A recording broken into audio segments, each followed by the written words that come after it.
को पहचानना इतना आसान नहीं है। सनातन की मैं बहुत वीडियो में ये बोल चुका हूँ कि शक्तियाँ अपरंपार हैं। तो सनातन को पहचानना और सनातन से कोई झगड़ा करना मूर्खतापूर्ण होता है, क्योंकि इसका ज्ञान अनंत अनंत है, कोई पकड़ नहीं सकता है। इनकी शक्तियाँ भी अनंत हैं, किसी की समझ से परे है। और आप जैसे जानते हुए चलोगे सनातन को, मैं यहाँ जान लिया, तो आपको कुछ और ही कुछ दिखाई देगा। आप अगर जब तक स्वीकार नहीं करोगे, प्रश्न करते रहोगे, तब तक कोई अंत नहीं है। आपकी उम्र गल जाएगी, आप नष्ट भ्रष्ट हो जाएंगे। लेकिन सनातन को प्रश्न और सनातन को ढूंढना इतना आसान नहीं। इसलिए जो सत्यता है गुरु की शरण में जो है वो ठीक है, उसको स्वीकार कर लें। अब किसी किसी के इंसान के थ्रू कोई बातें किसी को मालूम हो जाती है, और उसको मतलब जैसे कि मैं अपने ऊपर कुछ उदाहरण दे रहा हूँ, जैसे कोई चीज़ें घटित हो रही हों और उसको ये लग रहा हो कि हमारे लिए ठीक नहीं हो, मैं अगर उसके पास हूँ तो अब वो लोग ये सोचेंगे इनको कैसे हैंडल किया जाए। और मतलब हर इंसान को एक्सेप्ट करना पड़ता है ना। मतलब कोई नया इंसान हमारे घर में पैदा होता है या कोई नया इंसान आता है, कोई बाहर का आता है, तो उनको हम अपने हिसाब से ढालने की कोशिश करते हैं। ठीक उसी तरह है जैसे कि मेरी ऊर्जाएं थी, उनको उन्होंने ढालने की कोशिश की, डला नहीं तो भाई संकेत का ले लीजिए। तो संकेत का लेते समय उन्होंने समझ लीजिए ये ध्यान नहीं दिया हो कि भाई संकेत का भी तो अलग अलग है। संकेत तो हर तरह के आ सकते हैं, भविष्य तो हर तरह का दिख सकता है ना। तो उसमें गलत भी होता है, सात्विक भी होता है, नकारात्मकता भी होती है। अब ताकतों के सामने हम उस इंसान का थोड़ी दोष हो सकता है, तो वो तो संकेत किसी भी चीज़ का दे देगा। तो हर एक चीज़ को सनातन में अगर आप हो तो हर एक चीज़ को सोच समझ के लेना पड़ता है और उसके नियम के हिसाब से लेना पड़ता है, तभी हम उसको लेके चलेंगे। अन्यथा आप जैसे कि कोई दवाई है, उसको आप दवाई उसके हिसाब से लोगे, नियम से लोगे, तो वो काम करेगी, अन्यथा तो वो काम नहीं करेगी। ठीक उसी तरह सनातन भी है। अगर हर चीज़ को आप ठीक तरह से देखोगे, सात्विकता से देखोगे, तो आप ठीक है। अगर आप भ्रष्टाचार कर रहे हो और सनातन को घसीट रहे हो, तो आपके क्या भविष्य बनेगा। आप झूठ कपट कर रहे हो और सनातन को फिर उसी में घसीट रहे हो, तो नहीं चलेगा। आप कोई सेक्स कांड कर रहे हो, फिर सनातन को घसीट रहे हो, तो नहीं चलेगा। आप अपने कर्म को ठीक करते नहीं हो और भगवान से बोलते हो हमें पैसे दे दो, हमें धन धान्य से बलि पुष्ट कर दो, मांग लेते हो अनेकों चीज़ें, फिर आपकी होती नहीं है, समस्याएं पैदा होती हैं, तो आपकी आस्थाएं टूटती हैं, तो फिर ये तो गलत हो गया ना। तो ऐसा थोड़ी चलेगा, ऐसा नहीं चलता।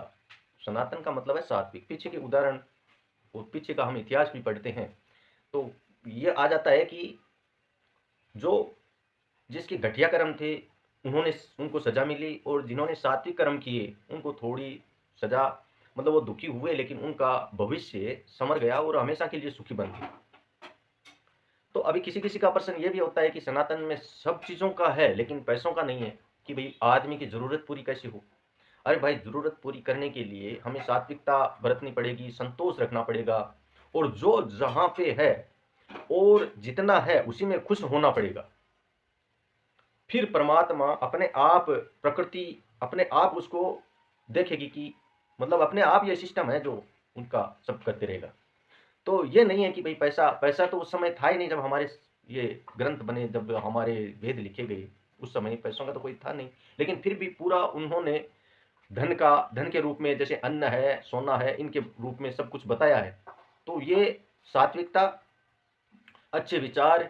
अब आप कर्म कुछ ही करोगे, दूसरों को चंद्रू बनाते फिरोगे, और इधर आप बोलोगे मेरे पास पैसे नहीं आ रहे, तो फिर तो आप कर रहे हो ना, आप ही करो फिर पैसों का बंदोबस्त।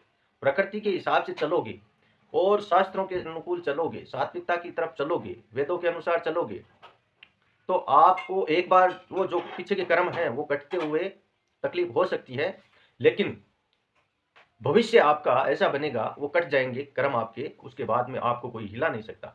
जैसे मैंने कई वीडियो में बोला भी है कि मेरी उस समय सजा चल रही थी, तब मैं गिर भी रहा था, मैं टूट भी रहा था, फिर भी मैं परमात्मा का भक्त था, तो सब चीज़ों को सहन किया। जब मैं उनसे लड़ने के लिए उठता था तो मेरे को याद आ जाती थी हम कर्मों की सजाएं भोग रहे हैं, तो मैं वापस बैठ जाता था। बाकी मैं इतना कर्म घटिया नहीं कर रखा था कि मैं उठ ना सकूं। मैं लड़ता भी था। जब मेरे को याद आ जाता था कि हम सजाओं में हैं, तब मैं हटता था वहां से। बाकी मेरे को कोई गिराने वाला बचपन से आज तक नहीं हुआ है। ये तो परमात्मा की कृपा है, मेरी कोई कृपा नहीं है। लेकिन मैं बोल देता हूँ वीडियो के माध्यम से कि इनमें परमात्मा और इनमें प्रकृति में, सनातन में इतनी शक्तियाँ हैं जो अपरंपार हैं। तो आपको इस वीडियो के माध्यम से कुछ स्पष्टीकरण हुआ होगा। मैंने अपने भी जीवन के बारे में कुछ 2 शब्द बोले और सनातन को के बारे में भी बताया, और संकेत मिलते हैं हमें, उनको अगर आप किसी को ले रहे हो तो सात्विकता से लें और ध्यान रखें कि कुछ सनातन के लिए गलत हम ना करें। हमारे पीछे के कर्म है, संकेत कहाँ का आ रहा है ये भी ध्यान रखना पड़ेगा, कौन सा संकेत आया है और कैसे आया है। तो आपके पास आया है, मेरे थ्रू भी, मेरे साथ भी बहुत कुछ घटनाएं हुई हैं, लेकिन भगवान की कृपा है। जो भी होगा हम तो उन्हीं को अर्पण करते हैं, उन्हीं उन्हीं में रमण करते हैं, ऐसा समझ लीजिए आप। तो हम संकेत की तरफ अब वीडियो के माध्यम से हमें जो मिलता है, हम मानवता के लिए वीडियो के माध्यम से बताते हैं।